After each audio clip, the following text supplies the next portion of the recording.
사랑과 자비가 풍성하신 하나님 아버지, 오늘도 살아계신 하나님의 말씀을 듣고 믿고 행할 수 있는 복된 날을 주심에 진심으로 감사를 드립니다. 영이요 진리가 되시는 성령 하나님의 놀라운 인도함을 받아 우리의 의심과 또 우리의 불신을 깨우쳐 주시고 오직 하나님의 은혜만을 기억하며 믿음 가운데 전진하는 우리 언덕교회 모든 지체들 될 수 있도록 하나님이 이 시간 은혜를 더하여 주시옵소서. 예수 그리스도의 이름으로 간절히 기도합니다. 아멘. 오늘은 그 월드컵이 끝나는 날입니다. 아마 지금 이 시간쯤에는 아마 결승전이 끝났을지 모르겠습니다. 결승전에 오른 팀은 프랑스와 크로아티아라는 팀이 되죠. 여러분, 크로아티아는 생소한 이름이지만 우리 유고슬라비아 옛날에 그 나라를 생각해 보시면 되겠습니다. 그 나라가 이제 여러 나라로 독립이 되게 되면서 그 중에 세워진 그러한 나라가 됩니다. 여러분, 이 나라는 그 개 달메이션이라는 그 전박이 그 큰 개 있지 않습니까? 디즈니의 그 만화로도 나오는 그 개로 유명한 곳이고, 또 이곳은 사도행전 27장과 28장에 보면 그 이곳에 바울 사도가 로마로 호송되는 것 가운데 월동을 했던 그 섬이 있는데, 그것이 곧 크로아티아의 그 섬이 되는 성경에도 나오는 곳입니다. 이곳이 아주 작은 나라인데 올해 이제 결승전까지 올라가게 된 것이죠. 오른쪽에 나오는 선수의 이름은 그 루카 모드리치라는 선수입니다. 이 선수는 크로아티아에 있는 선수들의 몇 명이 그런 것처럼 사실은 난민 출신입니다. 그 크로아티아의 독립 전쟁 가운데 1990년대 초에 이 나라가 독립을 하게 되었는데, 그 할아버지가 독립군, 아버지도 독립군에 속하게 되면서 할아버지와 식구들의 6명이 총살을 당하게 되고 집이 불타게 되면서 그곳을 떠나 난민 생활을 오래 하게 되었다고 합니다. 난민이다 보니 뭐 공부를 할 수 있겠습니까? 축구를 할 수 있겠습니까? 굉장히 어려운 상황 가운데 있는 것 가운데 그 모텔의 주차장, 또 교회의 주차장 이렇게 돌아다니면서 난민 가운데 있는 그러한 일 가운데 공을 차게 되면서 몸이 워낙 왜소하기 때문에 특별한 주목을 받지 못하다가 한 코치가 이 아이에게 기회를 주면서 축구를 시작하게 되었는데, 이제 이것이 계기가 되어 오늘날의 세계에서 가장 뛰어난 미드필더의 위치에 오르게 되는 그러한 일이 있게 되었다고 합니다. 그래서 크로아티아에 있는 11명의 선수 중에 무려 5명이나 난민 출신이 되게 되고, 어려운 형편 가운데서도 또 그 상황과 자신의 자격이 되지 않음에도 불구하고 하나님의 놀라우신 인도하심으로 이렇게 축구를 하게 되면서 그 나라의 명성을 높이게 되는 그러한 일이 있게 된 것입니다. 우리 지난주에 본 것처럼 모세는 하나님의 구원의 역사 가운데 소명, 부르심을 받고 사명, 보내심을 받는 놀라운 그 은혜의 순간 가운데 하나님을 의심하고 자기 자신을 의심하는 그러한 마음으로 그 소명과 사명을 거절하는 모습을 우리가 보았습니다. 첫 번째, 자기 자신을 보게 되니까 자기는 자격이 없고 능력이 없다는 것입니다. 그래서 첫 번째 변명은 내가 누구이기에 그들에게 가느냐라고 말을 하게 하죠.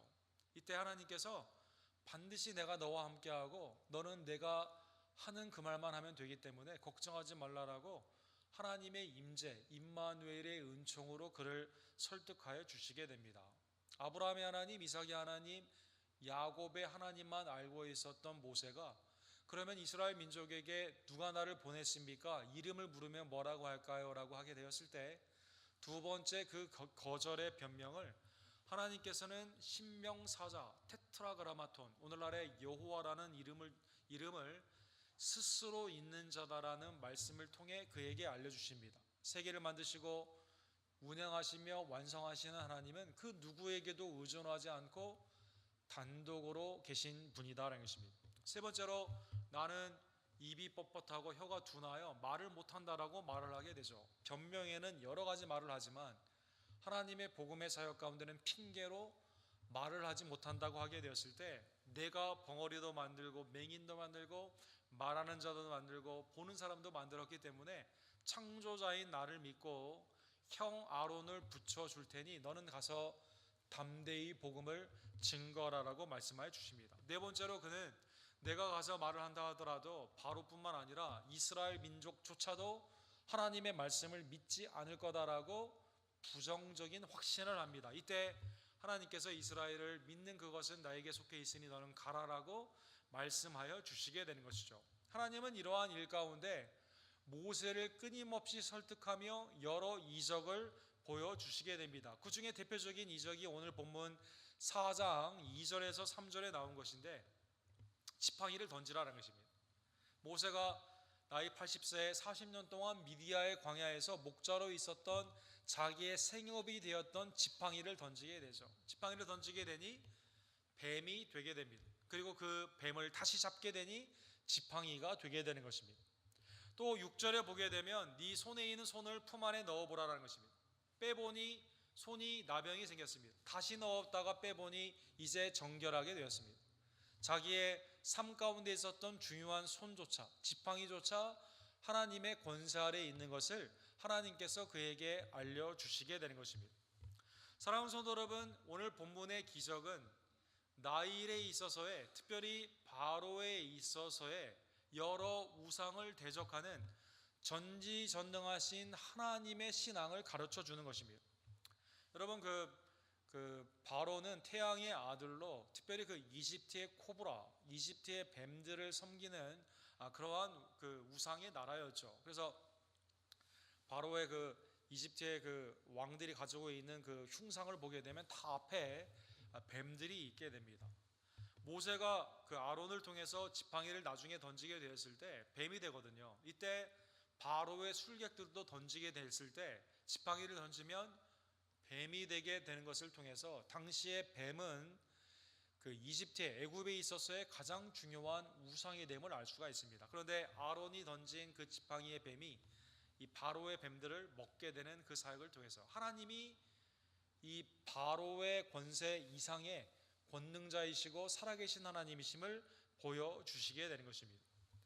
출애굽은 특별히 가장 성경에 기적들이 많이 있는 책입니다. 여러분, 성경의 66권 중에 기적이 전혀 나타나지 않는 그런 성경도 있어요. 성경 부분들도 있어요. 그런데 출애굽기, 엘리야와 엘리사, 그리고 예수 그리스도의 생애가 성경에 가장 기적들이 많이 나와 있는 것입니다. 특별히 구약의 출애굽기에 나와 있는 이 이적의 목적은 다음의 5가지 특징을 통해 하나의 방향으로 나아갑니다. 모두가 다 자연의 법칙, 인간의 상식을 뛰어넘는 초자연적인 하나님의 사역이 되죠. 하나님은 그리고 이것을 임프롬투, 즉흥적으로 보여주시는 것이 아니라 미리 예고하고 그대로 나타내 주시는 예고의 기적이 되는 것입니다. 신자와 불신자를 구별하는 분별의 기적이 됩니다. 그래서 고센 땅에는 빛이 있지만 고센이 아닌 다른 애굽의 땅에는 어둠이 있게 되고, 나일강이 피로 되는 그러한 사역 가운데서도 고센에 있는 이스라엘 백성들에게는 물을 그냥 마실 수 있는 완전히 나누어지는 신자와 불신자를 구별하게 되는 것입니다. 처음에는 나일강으로 시작한 이 기적은, 뱀으로 시작한 이 기적은 결국 장자가 죽게 되는 최후의 기적으로 계속 점점점 강화가 되며, 이 모든 기적의 최대 목적은 오늘 출애굽기 10장 2절에 나와 있는 것처럼 너희는 내가 여호와인 줄 알라. 요한복음 20장에 나와 있는 것처럼 수많은 이적을 하나님께서 그리스도께서 행하셨지만 이것을 기록함은 하나님의 아들임을 믿게 하고 그를 통해 영생, 생명을 풍성히 누리게 하는 것과 마찬가지로 이 모든 기적은 하나를 향해 나아가는데, 그것은 하나님을 하나님으로 믿게 하는 놀라운 은혜의 사건이 되게 되는 것입니다. 사랑하는 성도 여러분, 지팡이의 기적, 손의 기적, 이것을 믿지 않게 되었을 경우 하나님께서 세 번째 기적을 모세에게 베풀라라고 말씀하여 주십니다. 그것은 9절에 보니까 나일강의 강을 퍼다가 이스라엘 민족 앞에서 부으라는 것이죠. 붓게 되면 피가 되게 된다는 것입니다. 그리고 이것은 궁극적으로 출애굽기 7장에 보게 되면 나일강 전체가 피가 되는 그러한 사건으로 나타나게 되는 것입니다.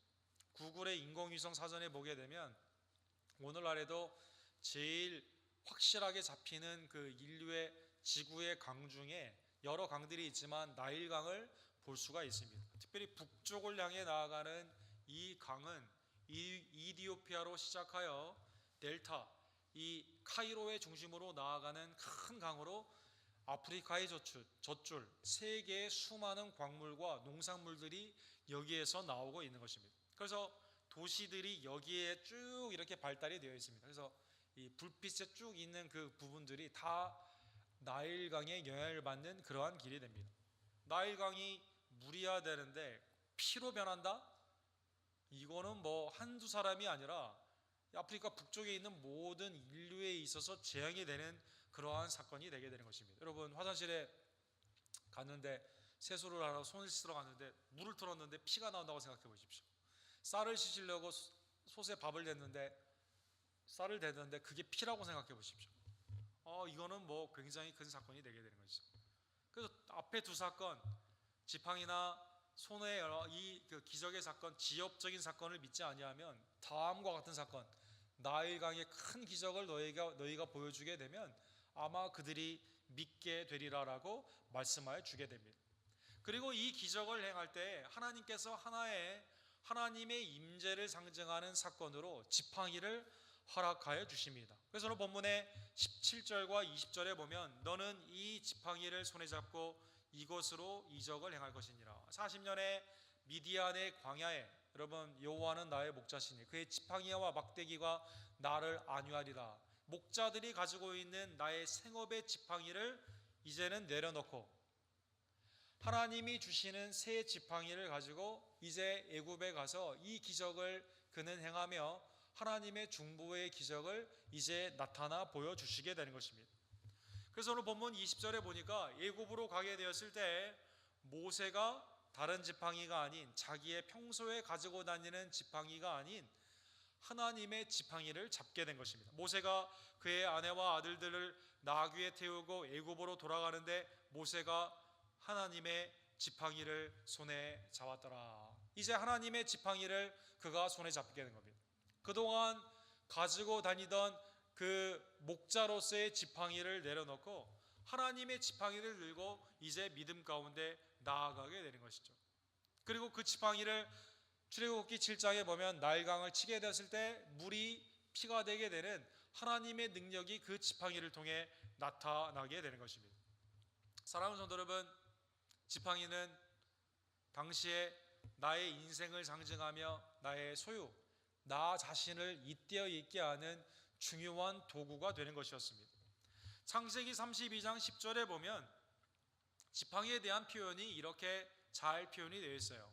이제 에서를 앞에 두고 두 떼, 큰 그 떼를 이루는 그 야곱이 아내 4명, 아들만 12명을 데리고 수많은 짐승의 떼를 가지고 이제 에서를 맡게 되었을 때 자기의 인생을 다음과 같이 회상을 합니다. 나는 주께서 주의 종에게 베푸신 그 모든 은총과 모든 진실하심을 조금도 감당할 수 없사오나 내가 내 지팡이만 가지고 이 요단을 건넜더니 지금은 2때나 이루었나이다. 요단을 건널 때까지만 해도요, 야곱은 자기의 지팡이를 의지하는 인생이었습니다. 그래서 아버지를 속입니다. 에서를 속입니다. 그리고 그 지팡이를 가지고 라반을 만나게 되었을 때 20년 동안이나 고생을 하게 되죠.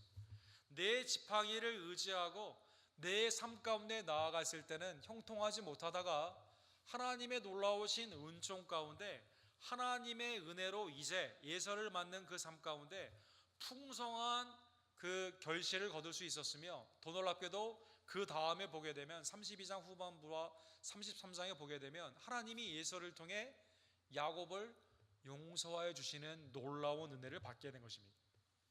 내 지팡이, 나의 인생, 아무것도 가져갈 수 없는 마지막 내가 가진 그 지팡이. 그렇죠?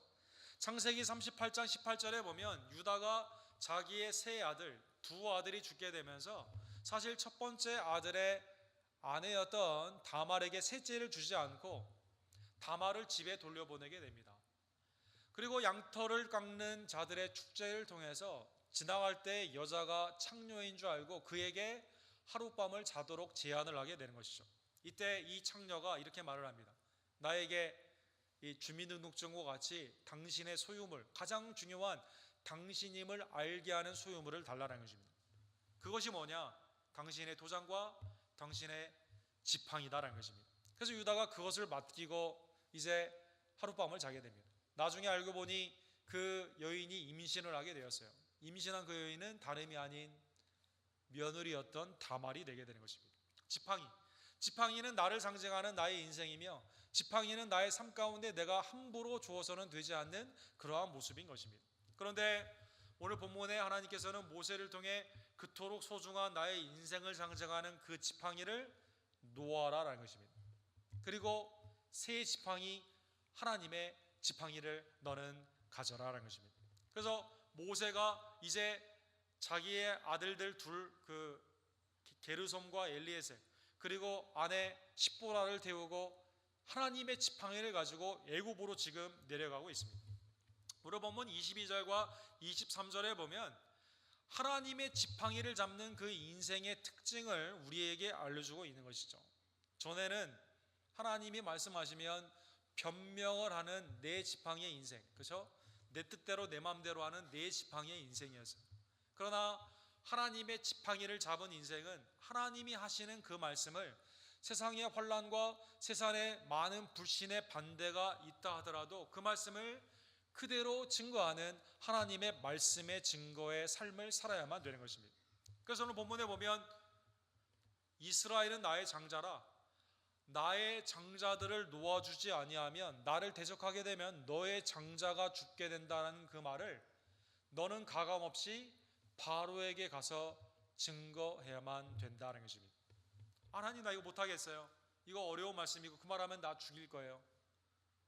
하나님은 내 지팡이의 인생 가운데 타협하는 인생이 아닌 하나님의 지팡이를 가지고 하나님의 뜻 가운데 담대히 증거하기를 원하신다는 것입니다. 두 번째로, 하나님의 지팡이를 잡은 인생은 다른 사람을 위해 사역하기 이전에 나 자신과 나 자신의 가족을 정결케 하는 삶을 살아야만 되는 것입니다.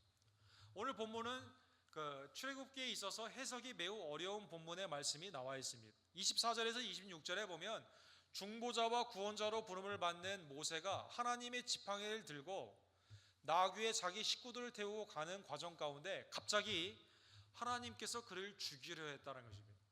좀 이상하지 않습니까? 하나님의 종으로 구원의 중보자로 가고 있는 그 주님의 종인 모세를 하나님이 직접 죽이려고 했다는 것입니다. 여호와께서 그를 만나사 그를 죽이려고 하신지라. 십보로가 돌칼을 가져다가 그 아들들의 포피를 베어 그의 발에 갖다 대며 이르되 당신은 참으로 내게 피의 남편이로다. 모세는 지금 왜 하나님이 나를 죽이려는지 잘 몰라요. 그런데 놀랍게도 그의 아내인 십보라가 이것을 알고 깨달았다는 것입니다. 십보라, 그렇죠? 미디안의 광야 가운데 모세에게 물을 주게 되고, 그렇죠? 모세를 집으로 인도하게 돼서 영접하였던, 그와 결혼하였던, 비록 미디안 우상의 제사장의 딸이지만 모세를 통해 하나님을 영접하며 하나님의 뜻이 무엇인지를 그는 알았다는 것입니다. 사랑하는 성도 여러분, 모세는 요게벳, 믿음의 어머니 가운데 창세기 17장에 나와 있는 하나님이 모든 집안의 남자는 8일 만에 남자의 성기의 끝을 잘라내는 바리트라고 하는 그런 뜻인데요, 성기의 끝을 잘라낸다는 뜻은 하나님의 뜻의 언약의 가정은 하나님의 말씀 안에 있어야 된다는 그러한 뜻이 됩니다. 그렇지 않으면 내가 잘리어 나간다라는 예식이 되는 것입니다. 그래서 구약의 할례가 신약의 세례가 되어서 집안의 세례, 그렇죠? 하나님의 은혜의 가정 안에 있는 자, 하나님의 말씀 안에 있는 것을 우리가 세례를 통해 예수님과 함께 죽고 예수님과 함께 사는 그러한 말씀으로 우리가 구원의 의식을 행하지 않습니까? 그런데 이 십보라는 자기의 자녀가 아직 할례를 받지 않았던 것을 깨닫게 된 겁니다. 그래서 할례의 중요성을 깨닫고 돌칼, 여러분 이 날이 잘 들어야 남자 면도할 때 면도날이 얼마나 잘 드는 게 중요합니까? 돌칼, 음식할 때 당시에 잘 들지 않는 칼이거든요. 근데 그걸 가지고 아프더라도 자기의 아들들을 이제 할례를 행하게 하여 주시게 되는 것이죠. 사랑하는 성도 여러분, 여기에는 하나님이 하나님의 뜻을 향하여 나아가는 당사자, 그리고 식구들, 그리고 성결의 은혜가 그를 통해 바깥으로 나아가야 되는 나로부터의 정결의 중요성을 허락하여 주시게 되는 것입니다. 사랑하는 성도 여러분, 우리 아브라함 선교회에서 오늘 말씀을 증거했지만 사도행전 1장 8절에 보면 너희가 성령을 받게 되면 권능을 받게 되는데, 그 능력과 권능은 먼저 땅끝까지 가서 시작하는 게 아니라 예루살렘과 온 유다와 사마리아와 땅끝까지, 어디서부터 시작합니까? 나에게 익숙한 나 자신의 가장 가까운 예루살렘으로부터 시작하게 되게 되는 것처럼, 하나님의 지팡이를 잡은 인생은 나로부터의 개혁, 우리의 가족으로부터의 개혁, 그리고 내가 아는 사람으로부터의 개혁, 즉 교회로 말을 하면 내적인 부흥을 통해 우리의 구원의 역사가 바깥으로 흘러나가게 되는 그 중심의 역사를 하나님께서 말씀하여 주시게 되는 것입니다. 전에는 내 마음대로, 내 뜻대로 다른 사람을 마음대로 판단하며 내 마음대로 판단을 했어요. 그러나 하나님은 그렇지 않습니다. 하나님의 지팡이를 잡은 인생은 하나님의 말씀 가운데 나로부터, 우리의 가족으로부터, 우리의 교회로부터 믿음 가운데 나아가는 인생이다라는 것입니다. 사랑하는 성도 여러분, 우리의 하나님의 지팡이를 잡은 이 인생은요, 미래를 걱정할 필요가 없습니다. 오늘 본문에 나와 있는 것처럼 하나님은 두 가지로 놀랍게도 그 섭리 가운데 역사하여 주시게 됩니다. 모세를 부르신 하나님이 모세의 대언자가 되는, 하나님의 대언자가 되는 아론을 동시에 불러주셨다는 것입니다. 40세에 왕자로 자라나다가 미디안의 광야로 피했던 모세와는 달리 아론과 미리암은 그 하나님의 백성 가운데서 애굽에 머물면서 함께 그 자리에 머물러 있었습니다. 하나님이 27절에 보면 애굽에 있는 형 아론을 불러주시게 됩니다. 호렙산에서 모세를 불러주신 하나님은 다른 삶을 살고 있었던 아론을 통해 구원의 사역자로 불러주신다는 것입니다. 즉 하나님이 여러분과 저만 구원의 사역으로, 소명으로 지금 부르시는 게 아니라요, 누군가를 통해 하나님의 은총의 동역을 위해서 지금도 다른 자들을 불러주시게 된다는 것입니다. 우리가 페루에 우리 교회만 파송한 게 아니라 초대교회에서 또 다른 교회에서 파송을 해서 연합으로 나아가게 되는 것처럼 아론을 불러주시고 아론을 대비시켜 주시게 되는 것입니다. 출애굽기 7장 1절에 보면 하나님은 바로에게 있어서 하나님을 대신하는 자는 모세입니다. 그래서 내가 너를 바로에게 신같이 되게 하셨은즉 내 형 아론은 내 대언자가 되리라. 하나님의 말씀의 대언으로 모세를 대신하여 말을 하는 자가 하나님의 동일한 부르심을 받은 아론이다라는 것입니다. 하나님의 지팡이를 잡은 인생, 나 혼자 일하는 것이 아니라요, 하나님께서 다른 자들도 불러주셔서 그의 사역을 준비시켜 주시고 예비하여 주신다는 것입니다. 두 번째로 하나님의 지팡이를 잡은 인생은 나의 부정적인 확신을 뛰어넘어 하나님의 언약 가운데 있는 성취의 은혜를 받게 됩니다. 오늘 본문 30절과 31절에 보면, 자 이제 이스라엘 장로들, 어르신들을 다 모아놨어요. 얼마나 힘들겠어요. 그 벽돌을 굽는 일 가운데 지푸라기도 주지 않고 벽돌을 계속 구우니 얼마나 고역이 심하겠습니까? 이 장로들을 불러가지고 하나님이 나를 보내셨다, 스스로 있는 자가 부르셨다, 그리고 우리들은 애굽에서 이제 하나님의 예비하는 가나안 땅으로 가게 된다, 그리고 이적을 보여주게 됩니다. 지팡이의 이적, 손의 이적, 나일강의 이적. 이것을 보게 되니까 이스라엘 민족이 그 가운데 오늘 본문에 보면 그 백성 앞에서 이적을 행하니 백성이 믿으며, 30절에 보면 백성이 믿으며. 모세는 어떻게 생각했어요? 안 믿을 거라고 부정적으로 확신했습니다. 그런데 모세의 예상과는 달리 이스라엘이 믿었던 겁니다. 사랑하는 성도 여러분, 얼마나 놀라운 역사입니까? 만약 우리의 부정적인 예감대로 세상이 움직인다면, 내 미래와 우리의 가정과 하나님의 교회 사역이 움직인다면 얼마나 불행한 일이에요. 그러나 불러주신 하나님, 하나님의 지팡이의 인생을 잡은 우리의 인생이 붙잡혀 있게 되면 하나님은 우리의 부정적인 모든 생각을 뛰어넘어 하나님의 놀라운 역사 가운데 믿음의 역사로 하나님의 그 섭리를 이루어 가 주신다는 것입니다. 여호와께서 이스라엘 자손을 찾으시고 그들의 고난을 살피셨다 함을 듣고 머리 숙여 경배하였더라. 사랑하는 성도 여러분, 오늘 본문에 하나님의 이름이 여호와로 되어 있습니다. 여호와. 하나님의 이름인 신명사자의 이름을 이스라엘 백성들이 깨닫게 되고, 그가 우리를 부르셨구나, 스스로 있는 자가 우리를 부르셨구나, 그를 믿고 그를 따라 이제 모세와 아론을 따라 하나님의 가나안 땅으로 그들은 가게 되는 것입니다. 사랑하는 성도 여러분, 우리의 인생의 정욕과 안목의 정욕과 이생의 자랑으로 우리 스스로 내 지팡이를 잡고 나아가게 되면 결국 허망과 멸망 가운데 아무것도 이루지 못하게 됩니다. 그러나 하나님이 우리에게 주신 지팡이, 믿음 가운데 그 지팡이를 잡고 나아가게 되면 우리가 일하는 게 아니라 하나님께서 일하심으로 말미암아 그 모든 일들을 이루어 주시게 되는 것입니다. 이사야 9장 7절에 보면 하나님의 이 놀라운 은혜를 이렇게 표현하고 있습니다. 이스라엘이 어떻게 회복될 것인가? 바빌론의 포로로 잡혀가고 있는 그 인생, 어떻게 고토로 돌아오게 되며 다윗의 영원하온 제사장의 나라로 회복할 것이냐? 이사야를 통해 하나님이 이렇게 말씀하세요. 너희는 걱정하지 말라는 것입니다. 나의 열심, 여호와의 열심이 이루기 때문에 너희는 걱정하지 말라는 것입니다. 그 정사와 평강의 더함이 무궁하며 또 다윗의 왕자와 그의 나라에 군림하며 그 나라를 굳게 세우시고 지금 이후로 영원히 정의와 공의로 그것을 보존하실 것이라. 만군의 여호와의 열심이 이를 이루리라. 우리가 무엇을 해서 되는 게 아닙니다. 나의 지팡이를 잡은 인생은 결국 멸망의 길로 갈 뿐이다라는 것입니다. 그러나 나의 지팡이를 버리고 하나님의 지팡이를 잡게 되면 하나님의 열심 가운데 하나님의 뜻이 우리를 통해 이루어지게 된다는 것입니다. 자, 오늘 본문의 말씀을 기억하며 두 가지를 함께 적용해 보기를 원합니다. 여러분과 제가 우리의 인생의 지팡이를 놓고 이제는 하나님의 지팡이를 잡는 귀한 인생이 되기를 간절히 원합니다. 민수기 17장에 보면 이스라엘의 12민족의 이제 지도자들이 가나안 땅으로 가야 되거든요. 그러면 각자 각 12민족을 이끌어야 되지 않습니까? 그 지휘관들을 뽑아요. 뽑는데 하나의 의식을 행합니다.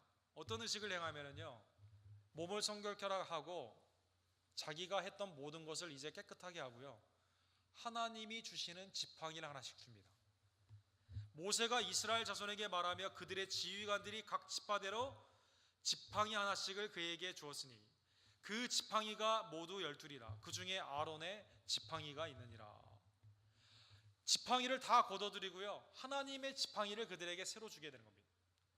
내가 그동안 이끌었던 나의 뜻대로 이루었던 모든 것은 내려놓고 하나님의 지팡이로 그 가운데 나아가게 되는 것이죠. 사랑하는 성도 여러분, 이스라엘의 언약궤에는 하나의 지팡이가 있었어요. 그 지팡이는 오늘 본문 출애굽기 4장에 아론에게 주신 지팡이입니다. 그래서 이것을 성경에 아론의 쌍난 지팡이다라고 말하여 주게 되는 겁니다. 이 지팡이는요, 나무는 땅에 뿌리가 있어야 잎사귀를 내지 않습니까? 그런데 하나님의 권능, 생명을 상징하는 이 지팡이는 이스라엘이 하나님을 믿는 그 하나님의 믿음 가운데 생명의 역사로 싹이 나 있는 겁니다.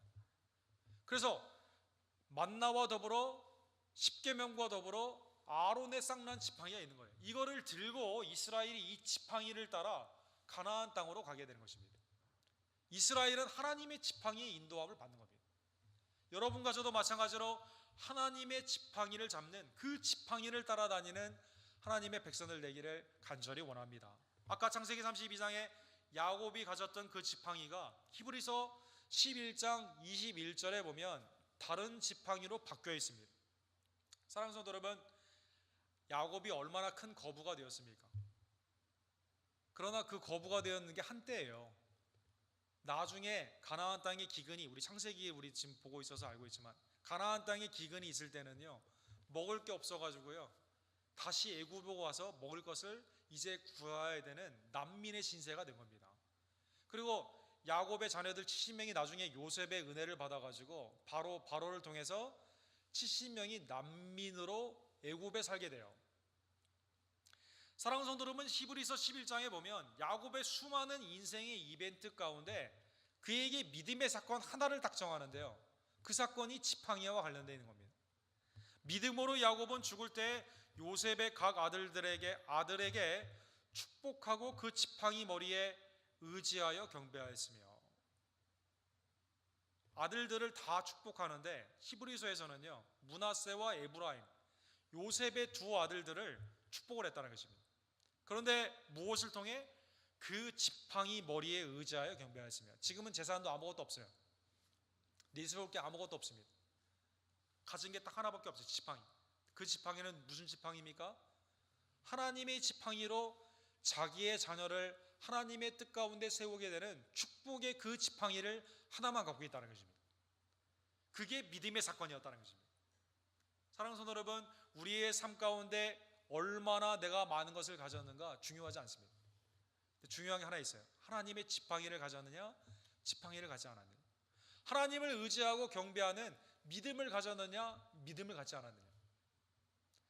예수 그리스도를 통해 구원의 역사가 하나님께 있음을 깨닫고 그의 인도하심을 쫓아 하나님의 지팡이에 의지하여 경배하는 믿음의 성도들이 되기를 간절히 원합니다. 두 번째로, 하나님의 지팡이를 잡은 인생 가운데 하나님의 섭리가 우리의 순종으로 다 이루어짐을 온전히 깨달으며 주님의 섭리를 믿고 염려하지 않고 주님 앞에 온전히 순종하는 신실한 백성들 되기를 간절히 원합니다. 사도행전 18장 10절과 11절에 보면 모세와 같이 바울 사도도요, 고린도 지역에 가서 복음을 증거하게 됐을 때 반응이 좋지 않으니까 너희는 목이 곧은 백성들이다, 저주를 하며 이제 고린도를 떠나기를 원합니다. 이때 하나님께서 환상 중에 바울에게 이렇게 말을 합니다. 내가 너와 함께 있음에 어떤 사람도 너를 대적하여 해롭게 할 자가 없으니 이는 이 성중에 내 백성이 많음이라 하시더라. 1년 6개월을 머물며 그들 가운데서 하나님의 말씀을 가르치더라.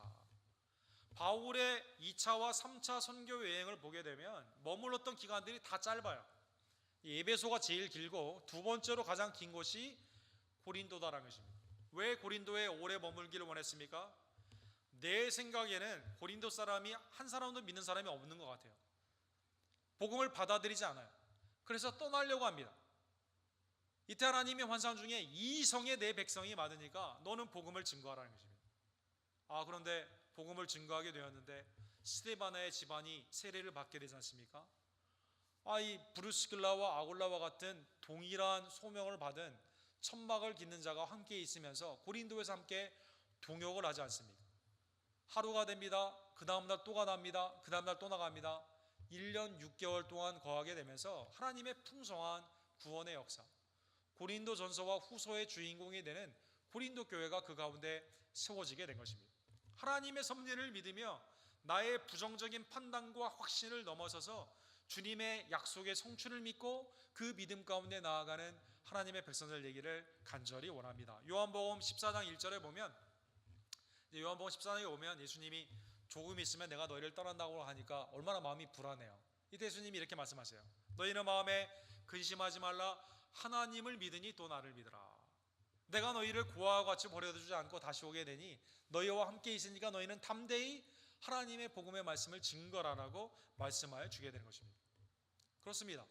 예수 그리스도를 믿는 자, 하나님께서 그의 임재 가운데 임마누엘로 함께 하시기 때문에 여러분과 저는 믿음의 지팡이, 하나님을 온전히 믿으며 주의 일로 나의 부정적인 생각을 버리고 하나님의 뜻 가운데 온전히 순종하며 나아가는 하나님의 백성들이 되기를 간절히 원합니다. 죄인 중에 괴수인 바울도 쓰시는 하나님께서 모세, 미디안의 광야에 80세에 모두가 다 되었다고 생각하는 시편 80편에 보면 모세 스스로가 이렇게 말하거든요.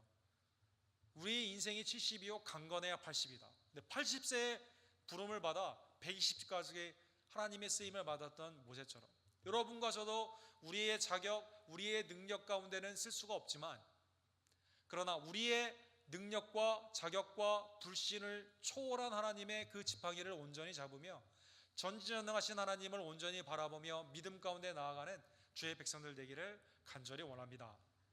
지난 2월 말에 우리 빌리그레암 목사님이 하나님의 부르심을 받았습니다. 3월 2일에 그 노스캐롤라이나의 샬롯이라는 곳에 빌리그레암 센터가 있거든요. 거기에 이제 그 장례 예배가 있었습니다. 거기에 수많은 연사들이 와서 이제 하는데, 여러분 그때 추도사를 누가 했습니까? 외국인 중에는 유일하게 한국의 김장환 목사님이 거기에서 이제 추도사를 하게 되었죠. 김장환 목사님은 1973년도에 빌리그리암 그 크루세이드 그 십자군 집회 가운데 가장 많은 회중이 모이고 3일 동안에 가장 성령의 역사가 많이 있던, 지금도 빌리그리암 그 책이나 아니면 그 라이브러리에 가면 이것이 역사적인 이벤트로 제일 많이 강조가 되어 있습니다. 이때 그 통역 설교라는 장르를 열었던 그러한 장본인이 됩니다. 여러분, 빌리 킴, 우리 김장환 목사님의 앞에 항상 따라다니는 이름은 하우스보이입니다. 하우스보이. 여러분, 하우스보이 우리 어르신들은 잘 아시겠죠?